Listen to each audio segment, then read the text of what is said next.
Quando 2025 começou, você poderia ser perdoado por esperar que fosse mais tranquilo do que o ano anterior. Afinal, o presidente eleito Donald Trump prometia acabar com a guerra entre Rússia e Ucrânia em seu primeiro dia no cargo. Havia sinais de um cessar-fogo iminente em Gaza. Os militares do Sudão estavam em um momento tão favorável que muitos esperavam que expulsassem em breve as forças de apoio rápido de Khartoum e negociassem a paz. De uma posição de força, talvez, só talvez. 2025 prometia paz, mas todos sabemos o que aconteceu. A guerra em Gaza durou 10 meses. Ucrânia e Sudão ficaram mais violentos. Israel e Irã entraram em guerra e Paquistão e Índia tiveram seu pior confronto em décadas. Tailândia e Camboja se atacaram, acabando com as esperanças de um ano de paz. Como 2024. 2025 também seria marcado por conflitos. Alguns conflitos receberam mais atenção que outros. Longe das manchetes, outras guerras, além daquelas mais famosas, continuaram espalhando morte e miséria, mesmo enquanto o resto do mundo simplesmente dava de ombros. Estes são os 11 principais conflitos da América Latina, Ásia, África e Caribe que tiveram pouca cobertura da grande mídia este ano. Buscar seu nome no Google não deveria parecer invasão de privacidade, certo? Mas parece, porque você faz isso e vê, tipo, por que meu endereço está lá? Por quê? Por que está correto? Esse é o meu número de telefone? Não é à toa que recebo tantas ligações automáticas, spam. E sim, esses dados podem ser encontrados em lugares chamados corretores de dados. Eles basicamente trabalham comprando e vendendo dados. É suspeito, ilegal e pode ser perigoso, pois roubo de identidade existe. Incogni remove seus dados pessoais de sites de busca e bancos de dados suspeitos. É automático, legal e contínuo, pois suas informações podem reaparecer. Se você não continuar cuidando disso, mas também não precisa ficar cuidando. Basta ter o Incogni, que resolve tudo para você. O diferencial é o recurso de remoções personalizadas. Se seus dados estiverem em um site não coberto pelo Incogni, envie o link para a equipe de privacidade tentar remover. O plano ilimitado oferece proteção além dos corretores de dados comuns, permitindo recuperar seus dados pessoais. Acesse Incogni com Bones Warfronts e use o código Warfronts para ganhar 60% de desconto no plano anual. Serviço excelente para sua segurança. E voltando ao episódio de hoje. Em março deste ano, a British Broadcasting Corporation World Service perguntou: o Sahel é o lugar mais perigoso da Terra? Mesmo que analistas de conflitos globais tenham lembrado à British Broadcasting Corporation que o Sudão, o Haiti e as linhas de frente de drones na Ucrânia ainda existem. Não dá para culpar a British Broadcasting Corporation por ao menos levantar a questão. Num ano em que muitos ocidentais mal sabiam onde fica o Sahel, a região foi tomada por uma das insurgências mais fortes do mundo. Especificamente, o Sahel foi dominado pelo Jama al-Nusrat al-Islam wal-Muslimin, Jenim, rede terrorista ligada à Al-Qaeda, com maior chance de criar um califado moderno entre as insurgências jihadistas ativas. No início de 2025, Jenim ainda mantinha sua ofensiva assimétrica nos 3 principais estados do Sahel sob regimes militares, Mali, Níger e Burkina Faso. Atuando em todos esses países, especialmente na fronteira pouco patrulhada e porosa onde os 3 se encontram. Jenin driblava facilmente esses 3 governos e seus conselheiros mercenários do grupo Wagner enviados pela Rússia. Em 2025, Jenin consolidou sua posição favorável, em parte graças ao seu trabalho. Em parte devido às falhas da Rússia e desses governos regionais, hoje está mais forte do que nunca. Jenin parece ter se beneficiado bastante da troca dos mercenários Wagner, brutais, mas ineficazes, pelo novo corpo africano da Rússia. Uma força paramilitar ligada ao Estado permanece ineficaz e agora evita confrontos diretos, enquanto os 3 regimes militares da região enfrentam crescentes disputas internas. Eles buscaram se relacionar com diversos grupos de apoiadores internacionais concorrentes. E seus militares desmoralizados e propensos a atrocidades quebraram a confiança das comunidades rurais, empurrando essas comunidades para os braços dos próprios insurgentes Jenin, que os regimes afirmam combater. Insurgências sobrepostas, como o Estado Islâmico Província do Sahel, aumentam o caos e facilitam a atuação de Jenin.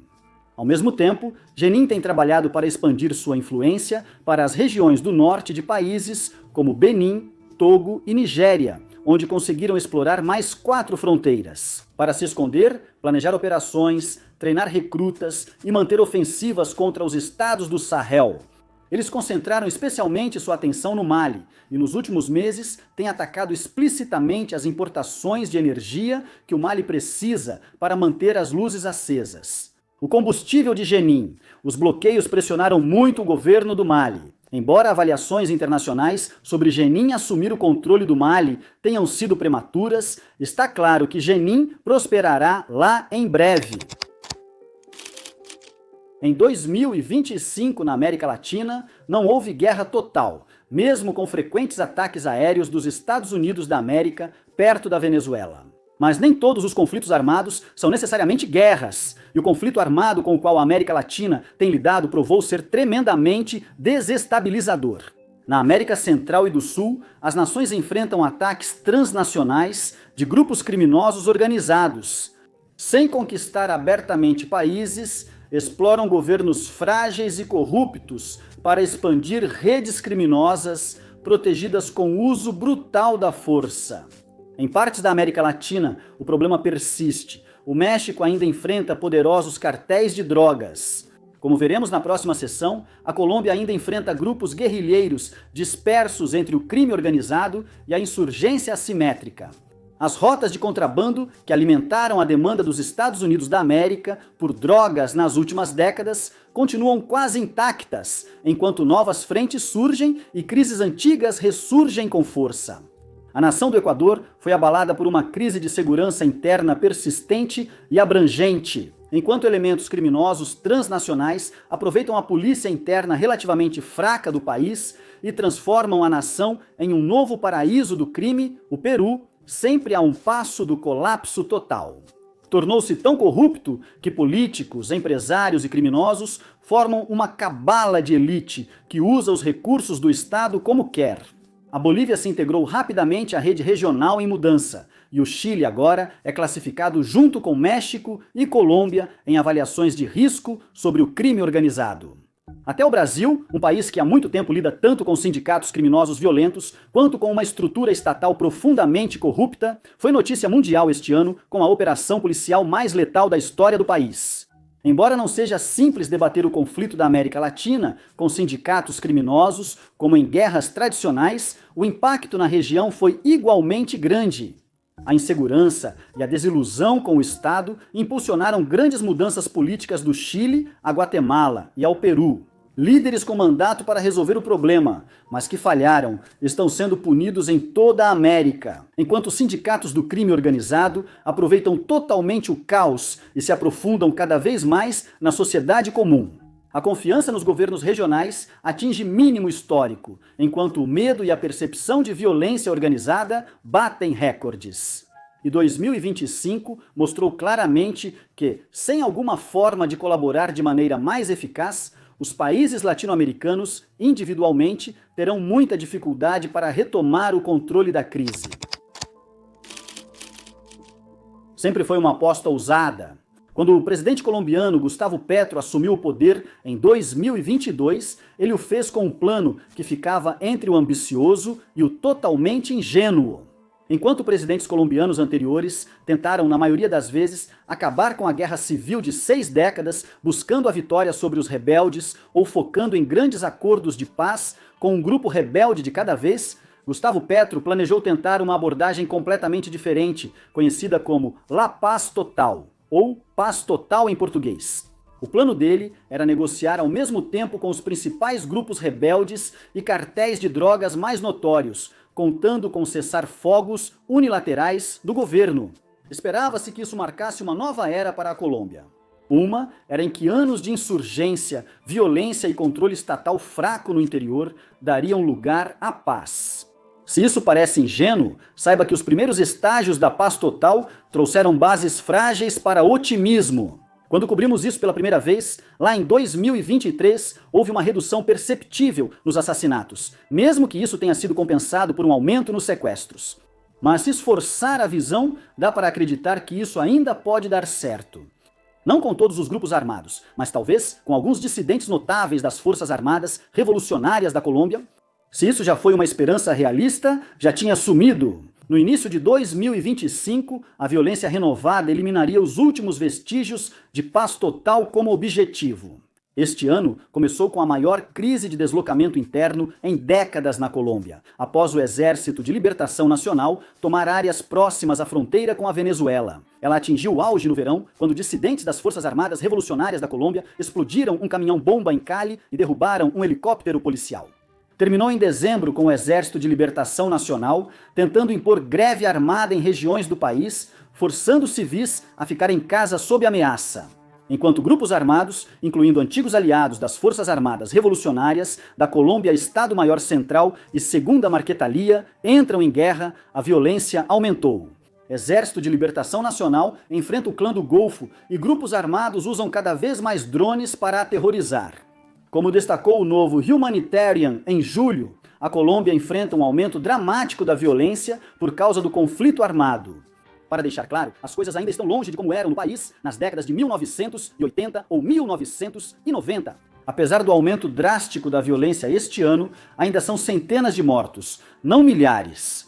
Mesmo assim, é triste ver o rumo que o país está tomando. Menos de uma década atrás, em 2016, houve uma onda de otimismo quando Bogotá fez as pazes com as Forças Armadas Revolucionárias da Colômbia, o maior e mais antigo grupo rebelde de esquerda do país. Se você dissesse naquela época que haveria paz total até 2025, talvez acreditassem. A tragédia dos últimos 12 meses é isso? O fim dos 61 anos de guerra civil e insurgência na Colômbia parece agora mais distante do que nunca. Pode ter passado despercebido no mundo, mas 2025 marcou uma virada negativa no conflito de baixa intensidade na Colômbia. Antes de irmos para o próximo conflito negligenciado, queremos fazer uma breve pausa para te contar algo. Ah, tão incrivelmente legal! Eu saberia, já que sou extremamente legal também. Você pode estar assistindo e pensando, Simão, isso é fantástico! Você está cobrindo esses conflitos negligenciados, mas não seria melhor se você tivesse algum tipo de lugar onde conflitos ignorados sempre pudessem receber a atenção que merecem? Bem, boas notícias, espectadores! Esse lugar existe e está disponível no Warfronts por só R$5 por mês. Frontesco é nosso serviço exclusivo para assinantes, com 2 vídeos e 2 artigos semanais sobre temas nerds e pouco conhecidos. Para quem não se cansa do meu rosto, trazendo notícias globais deprimentes. Recentemente, publicamos vídeos sobre insurgências na Índia e artigos sobre as consequências da eleição roubada na Tanzânia. E ainda temos o resumo semanal da Sala de Briefing, com histórias pouco divulgadas do mundo todo. Você entendeu? Se gosta deste vídeo, vai adorar o Warfronts, só $5 por mês. Isso te dá acesso a vários vídeos exclusivos. E agora, de volta ao vídeo de hoje. 2025 não tem sido um bom ano para a Nigéria. Em junho, um ataque suicida matou 12 pessoas. Esse foi o primeiro ataque suicida no país desde uma onda de atentados em 2024. Em setembro, o grupo islâmico Boko Haram matou mais de 60 pessoas em um ataque noturno no estado de Borno em novembro. Um confronto entre Boko Haram e ISWAP deixou 200 combatentes do ISWAP mortos e um número indefinido de insurgentes do Boko Haram. Em dezembro, homens armados sequestraram ao menos 13 pessoas de uma igreja em Kogi, Nigéria, no segundo ataque similar em 2 semanas. Para não esquecermos, o governo nigeriano frustrou um golpe em setembro, prendendo mais de uma dúzia de oficiais militares, incluindo um general de brigada e um coronel. No geral, não foi um ano de destaque para o gigante da África, exceto por um breve período em novembro, quando Donald Trump ameaçou atacar a Nigéria para proteger cristãos de supostos assassinatos religiosos. O país quase não aparecia na imprensa internacional. Uma das razões para isso é que o conflito com o 2009, quase 2 décadas até agora, e simplesmente não há um fim à vista. Apesar do número crescente de mortes e da crise humanitária cada vez maior, é fundamentalmente um conflito antigo que deixou de chamar a atenção do mundo há muito tempo. A insurgência do Boko Haram ganhou destaque internacional em 2014, com o sequestro das estudantes de Chibok. Depois, o ciclo de notícias 24 horas mudou para novos conflitos, que não faltaram. Isso nos leva ao segundo motivo pelo qual a Nigéria costuma receber indiferença internacional. Outros países da África Ocidental estão em situação muito pior do que a Nigéria. O Mali, como você deve se lembrar, está atualmente lutando contra um grupo ligado à Al-Qaeda, conhecido localmente como Jamaat Nusrat al-Islam, enquanto Muslimin ou Janim. Isso deixou Bamako praticamente cercada. A Guiné-Bissau foi recentemente vítima de um golpe que derrubou o governo do presidente Amaro Sissoko Embalo, que, ironicamente, foi acusado pela oposição do país de tentar orquestrar um golpe constitucional para manter o poder. Quando comparado aos seus vizinhos, a Nigéria é relativamente estável e continua sendo uma potência econômica regional, e grande parte do mundo acredita que ela pode resolver seus próprios problemas. Por que se preocupar em prestar atenção? De acordo com os especialistas da Organização de Localização e Dados de Conflitos Armados, Organização de Localização e Dados de Conflitos Armados, uma organização sem fins lucrativos que monitora conflitos ao redor do mundo, este é o conflito mais perigoso para civis na África. Vou apenas repetir isso. Segundo especialistas que monitoram conflitos, este é mais perigoso para civis do que o do Sudão, onde as forças de apoio rápido cometeram massacres com manchas de sangue visíveis do espaço. E a República Democrática do Congo, onde o M23 fez disso seu objetivo pessoal de ser o mais violento possível. E é bem provável que você nunca tenha ouvido falar disso antes. Esta é a crise anglófona, um conflito em andamento na região oeste de Camarões, colocando a população majoritariamente anglófona da região contra o governo central predominantemente francófono. Em Yaoundé, a crise iniciou em 2016 com protestos pacíficos de professores e advogados por melhores condições e igualdade linguística em tribunais e escolas. O governo de Paul Bar reagiu com prisões, corte de internet e envio de militares. Em 2017, a situação escalou para um conflito armado, quando grupos separatistas declararam a independência de Amazônia e começaram a lutar por um Estado separatista. Segundo o Grupo Internacional de Crise, mais de 6.500 morreram e mais de 580 mil ficaram deslocadas. Ambos os lados cometeram atrocidades. O governo incendiou vilarejos, executou e torturou suspeitos de separatismo. Milícias separatistas sequestraram estudantes, atacaram escolas e mataram civis acusados de colaborar com o governo. A Organização das Nações Unidas relatou que, entre 2018 e 2019, grupos armados sequestraram mais de 300 estudantes e professores. Agora, neste ponto, você pode estar se perguntando algo como: espera aí, Simão, como um conflito com menos de 7 mil mortos é visto como mais perigoso que a Guerra Civil do Sudão? A resposta é simples. Em uma entrevista exclusiva ao War Fronts, o principal analista de África da AKHLED, Dr. Laude Servati, explica que, embora a crise dos Camarões seja menos mortal do que muitas outras na África, mais civis são alvo de violência em Amazônia do que em qualquer outro lugar, com níveis extremamente altos de sequestros como exemplo. Então, considerando que é um verdadeiro pesadelo para quem vive lá, por que essa crise continua sendo tão completamente ignorada? Bem, primeiro e talvez mais importante, Camarões não é estrategicamente importante para as potências ocidentais. Camarões não tem enormes reservas de petróleo como a Nigéria, não é um grande centro regional como o Quênia e não está localizado em uma rota comercial crítica como a Somália.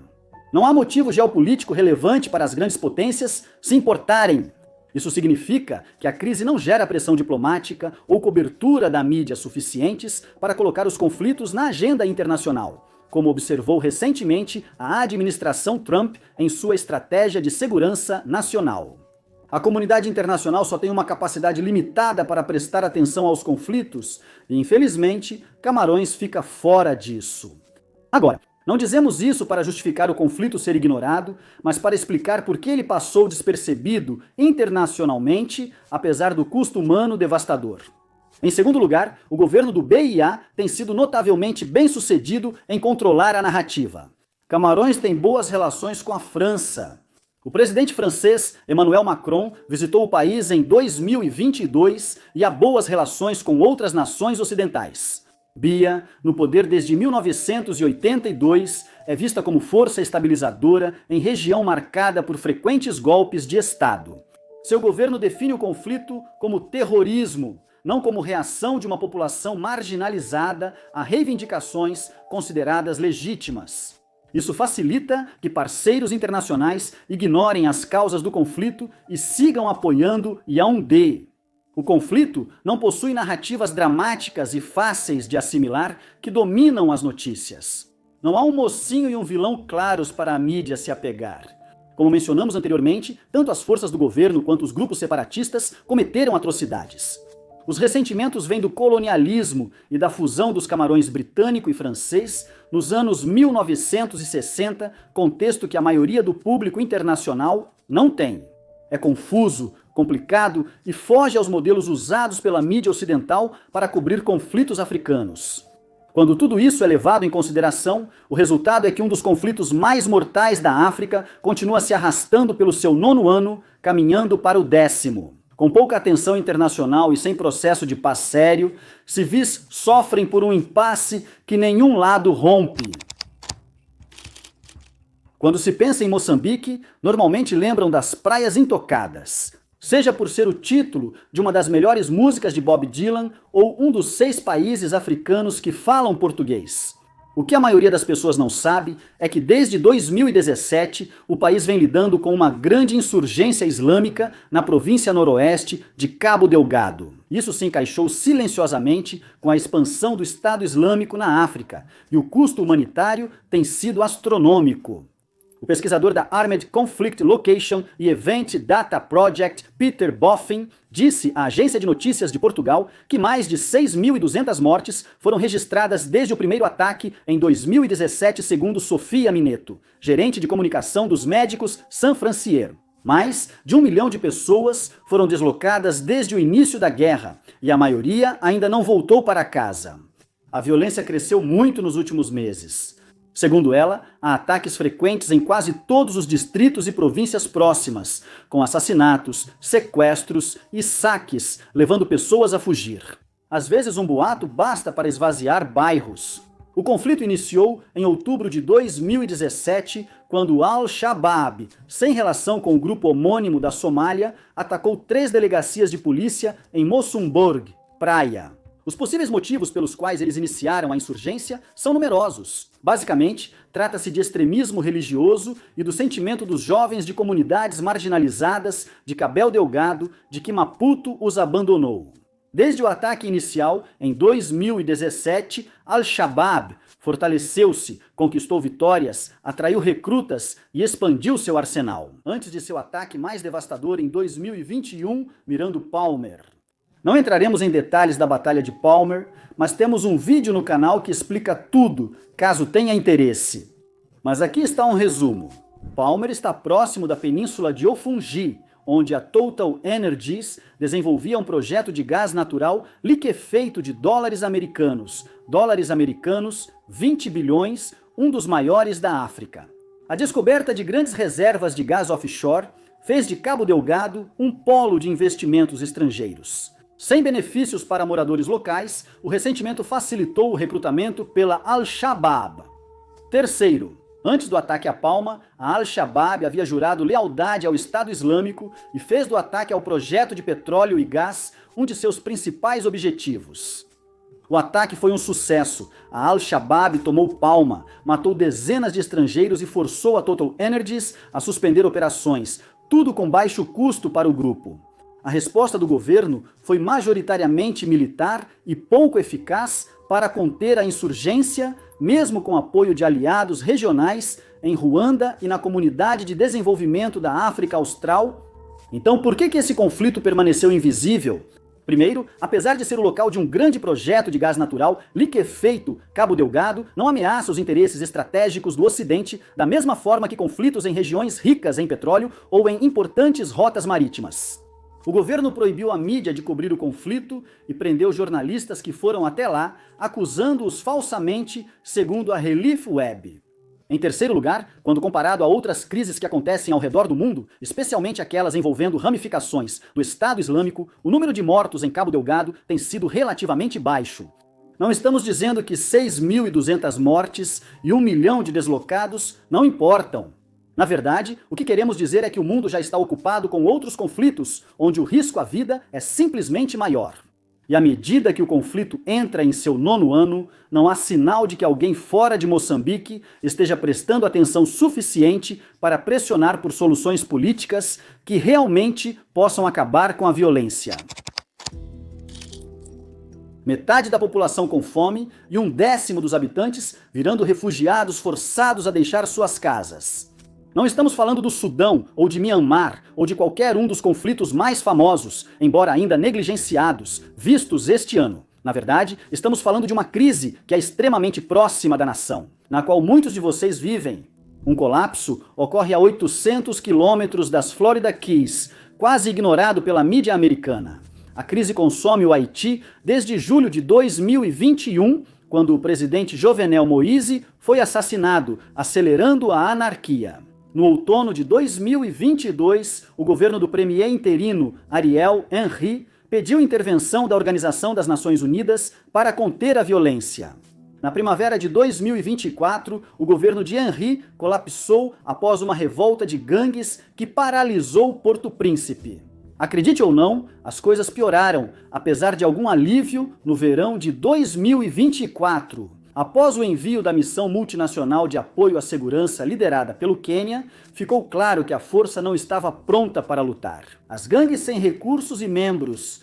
Ela falhou em cumprir sua missão básica de retomar pontos de acesso-chave em Porto Príncipe e permitir a entrada de suprimentos humanitários.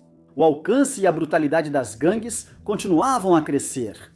Em dezembro de 2024, mais de 200 pessoas foram massacradas em uma noite em Cidade do Sol.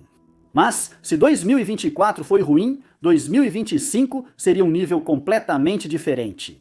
Nos últimos 12 meses, a crise haitiana evoluiu de uma pequena ilha para um verdadeiro Chernobyl geopolítico, após dominar quase toda a capital. As gangues do país expandiram seu alcance para a região de Artabanite, tomando mais de 50 áreas do que antes era o celeiro do Haiti, agravando uma crise alimentar que já era brutal. Com a Polícia Nacional ausente, surgiram grupos Boa Caleve para proteger moradores, resultando no linchamento de centenas de suspeitos de gangues. E então, há um tipo especial de caos. Erik Prince, famoso pela Blackwater, parece ter trazido isso para o conflito. Considerado o mentor da nova campanha de ataques com drones do governo haitiano, os mercenários de Prince supervisionaram uma série crescente de ataques first-person view a supostos redutos de gangues. Em outubro, a Reuters noticiou que esses ataques já haviam matado pelo menos 559 pessoas. Embora alguns mortos fossem de gangues, outros, como as 8 crianças em uma festa de aniversário, claramente não eram. Sobre os mortos, não se sabe ao certo quantos morreram na anarquia do Haiti. Estatísticas da Organização das Nações Unidas apontam que 4.338 pessoas foram mortas pela violência de gangues apenas nos primeiros 9 meses de 2025. Estudos indicam que muitos assassinatos em bairros pobres do Haiti não entram nas estatísticas oficiais. Por isso, é difícil dizer o quão mortal é essa violência. O Inside Crime estimou em 2024 uma taxa de homicídios de 62 por 100 mil no Haiti.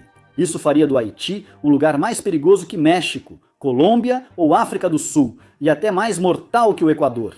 Um país tão dominado pela violência de gangues que o governo decretou conflito armado interno. O pior, considerando o que sabemos sobre o Haiti este ano. É provável que 2025 tenha sido ainda mais mortal do que 2024 e não há sinais de que as coisas vão melhorar tão cedo. Mesmo assim, o Haiti quase não chamou atenção mundial este ano. Isso não significa que ninguém estava atento. O Conselho de Segurança da Organização das Nações Unidas negociou arduamente um acordo no fim de setembro. Vai fortalecer a vacilante missão de segurança das Nações Unidas em uma força de repressão a gangues com 5.500 soldados esperando fazer diferença, onde a missão de segurança das Nações Unidas falhou. Apesar de ser caribenho, o Haiti estava ausente da conversa cultural mais ampla. A menos de 500 quilômetros do território americano de Porto Rico, tornou-se uma Somália norte-americana. O mundo nem ligou, simplesmente não percebeu desde o começo. Essa reação é inevitável? Talvez, afinal de contas, o Haiti venha entrando e saindo de crises há décadas. Mesmo assim, chama a atenção que o governo dos Estados Unidos da América atual pareça priorizar censura na Europa e perdão a traficantes condenados, em vez de impedir gangues violentas de massacrar civis em seu próprio país. Infelizmente para o povo do Haiti, 2026 provavelmente será ainda pior. Durante a maior parte de 2025, a guerra civil no Congo foi apenas um assunto secundário. Se você não acompanhasse de perto, provavelmente teria perdido isso. Neste ano, uma coalizão rebelde com apoio internacional criou uma região autônoma, sem sinal de que o Congo irá recuperá-la. De um lado desse conflito está o governo da República Democrática do Congo, além de uma ampla variedade de milícias aliadas, enquanto do outro lado está uma aliança rebelde, liderada pela M23, que conta com amplo apoio financeiro, suprimentos e logística. Milhares de tropas do vizinho Ruanda, com sua ajuda, permitiram ao M23 capturar rapidamente várias cidades-chave ao longo do ano. No início de 2025, o M23 tomou Goma, com cerca de 800 mil habitantes antes da invasão, e depois avançou ao sul para capturar Bukavu, que tinha quase 12 milhões de habitantes. Goma e Bukavu são capitais das províncias de Kivu do norte e Kivu do sul, localizadas nas extremidades do lago Kivu. Ao tomar as capitais e áreas vizinhas, o M23 assumiu o controle das duas províncias, especialmente das regiões que fazem fronteira com Ruanda. Atualmente, o M23 assumiu o controle de toda a zona de fronteira entre Congo e Ruanda, em um arranjo que trouxe enormes benefícios tanto para o M23 quanto para seus apoiadores. Em Kigali, o conflito em andamento é essencialmente uma guerra por recursos, onde terras agrícolas, reservas de energia e, mais importante ainda, minerais críticos estão todos em disputa. O M23 tomou terras ricas em minerais, encobriu a fronteira com a névoa da guerra e extraiu minerais críticos, contrabandeando-os em grande escala para Ruanda, que os vendeu com grande lucro. Em troca, o M23 obtém mais apoio militar, financiamento e melhor cobertura diplomática internacional. A extração de recursos teve alto custo e grande sofrimento para civis de todos os lados do conflito. Atrocidades são frequentes e punições raras. E, pior, as nações mais poderosas, que poderiam ter intervindo, tentam fazer o conflito sumir da consciência global.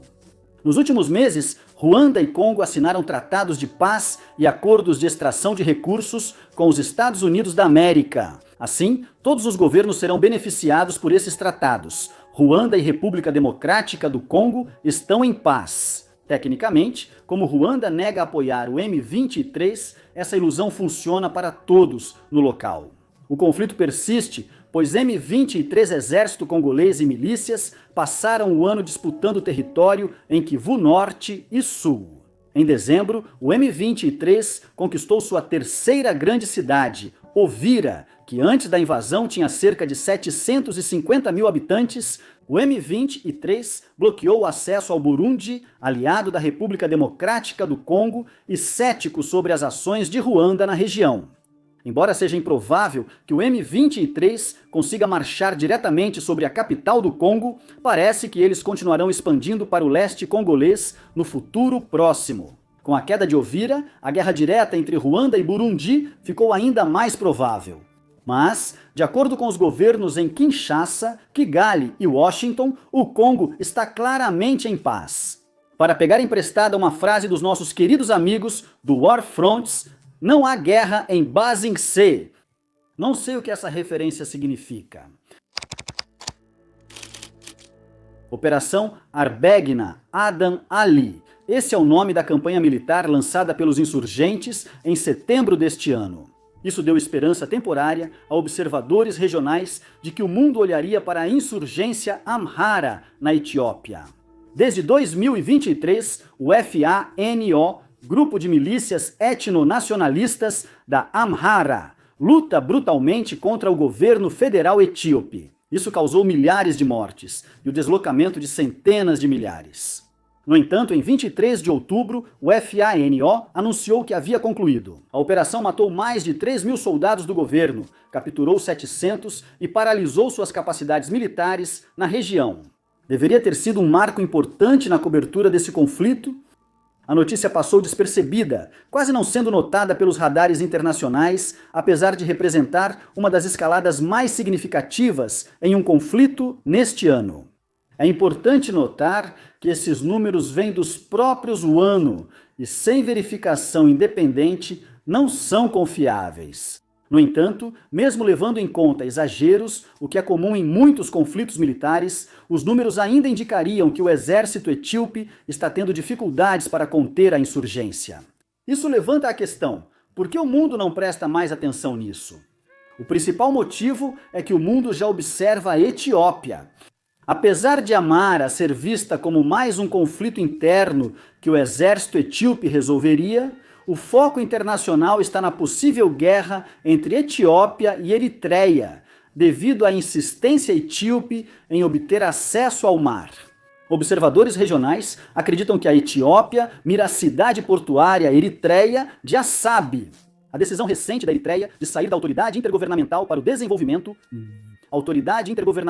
o Desenvolvimento aumentou os temores de que uma guerra possa estar se aproximando. Então, para os observadores, é simplesmente uma questão de uma guerra interestatal iminente ofuscar uma insurgência regional. No entanto, a ironia disso, como já mencionamos em vídeos anteriores, é que existe o risco de todas as insurgências na Etiópia. Coordenando com a Eritreia, a situação virou crise em vários frontes que o Estado etíope talvez não consiga conter. Afinal, o inimigo do meu inimigo é meu amigo. Na Indonésia, a guerra em andamento na metade ocidental da ilha de Papua quase não foi discutida este ano pela imprensa global. É uma continuação sombria e previsível da forma como o mundo lidou com esse conflito nos últimos 63 anos. Agora, para quem está assistindo a este episódio e pensando, que diabos é o conflito da Papua? Não culpamos você. Essa contra-insurgência indonésia é a definição de subnoticiada. Nas últimas décadas, a Indonésia intensificou esforços militares para acabar com a resistência indígena da Papua, especialmente do movimento Papua Livre. Segundo um especialista, entre 100 mil e 300 mil pessoas podem ter morrido até 2007 e nos anos 2020. A Organização das Nações Unidas e grupos de direitos humanos têm alertado sobre desaparecimentos forçados, tortura e crimes contra civis, inclusive crianças. Papua quase não apareceu nas notícias este ano devido aos rígidos controles de informação e restrições à imprensa indonésia e internacional. O vazamento lento de notícias de Papua indica que 2025 foi um ano especialmente mortal.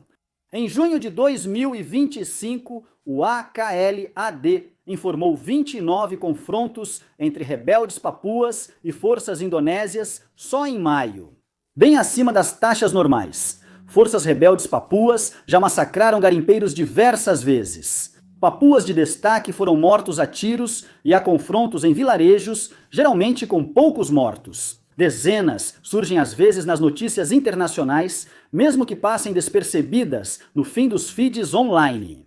Mas Papua é um daqueles conflitos em que a maioria dos analistas concorda que provavelmente muito mais está acontecendo por baixo dos panos, mesmo que a grande maioria nunca seja relatada para o mundo exterior. O conflito ocorre principalmente em áreas acidentadas, remotas ou isoladas, com pouca ou nenhuma internet. Praticamente nenhum estrangeiro de qualquer tipo. E condições ambientais fazem com que evidências de confrontos passados desapareçam rapidamente. Nem o governo indonésio, nem os rebeldes da Papua costumam relatar confrontos quando podem ser escondidos, especialmente em casos em que o próprio lado está sofrendo baixas.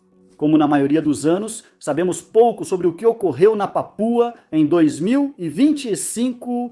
O que sabemos é que foi o ano mais violento da Papua em muito tempo. E o fato de tão pouca informação sair da zona de combate deveria ser muito preocupante. Seja sincero, você achou que algo estaria em primeiro lugar hoje?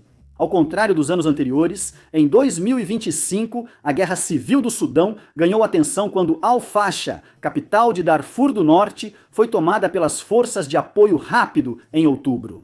A extrema violência do grupo quebrou, mesmo que por pouco tempo, a bolha de indiferença em torno da pior guerra do mundo.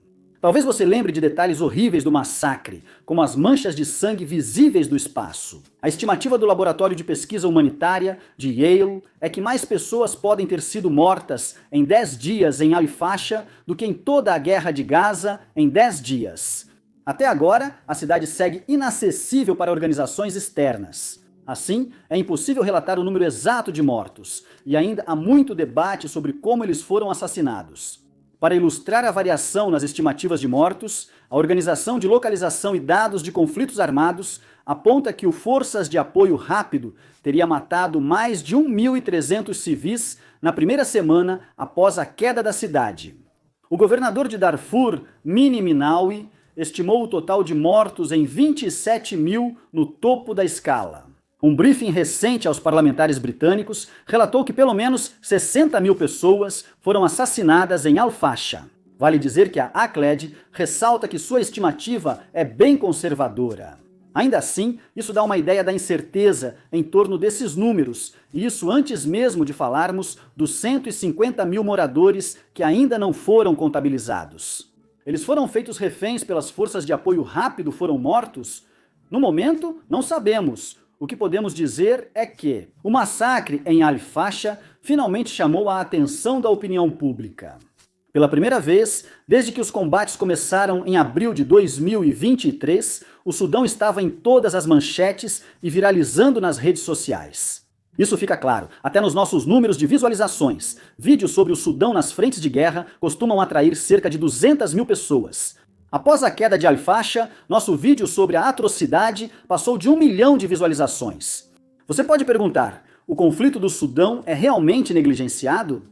Ele não é hoje conhecido como o grande conflito pouco noticiado, com mais consciência do que sobre os combates em, por exemplo, Myanmar? Nossa resposta é simples. A Guerra do Sudão hoje pode ser mais conhecida que a de Myanmar, o conflito em Cabo Delgado ou os combates no leste da República Democrática do Congo. Mas, comparado à enorme escala dos combates, da crise de refugiados, do assassinato em massa de civis, continua sendo tristemente ignorado pelo resto do mundo. E essa ignorância tem consequências. Em abril, o Forças de Apoio Rápido invadiu o campo de refugiados de Zamzam, perto de Al-Fasha. Foi uma das maiores atrocidades da Guerra do Sudão, com milhares de mortos. O Project Syndicate chamou isso de um momento Srebrenica do Sudão, uma referência ao massacre de mais de 8 mil civis na Bósnia, em 1995, que finalmente desencadeou a intervenção da OTAN. No Sudão, a intervenção não ocorreu. A destruição de Zamzam e os massacres tiveram pouco impacto na opinião pública. Isso significava que o mundo ainda estava olhando para o outro lado, enquanto as forças de apoio rápido apertavam o cerco em torno de Al-Fasha e se preparavam para invadir a cidade. Suposições contrafactuais são sempre difíceis. Não há como dizer com certeza que rumo a história teria tomado se certas coisas tivessem sido diferentes. Mas existe a chance de que uma guerra no Sudão, que não fosse tão ignorada, teria feito o cerco de Al-Fasha chegar ao topo da agenda internacional. Que ou a pressão diplomática sobre as forças de apoio rápido e seu principal apoiador, os Emirados Árabes Unidos, ou até mesmo uma ação militar contra as forças de apoio rápido, posições ao redor da cidade poderiam ter evitado os massacres que aconteceram em outubro.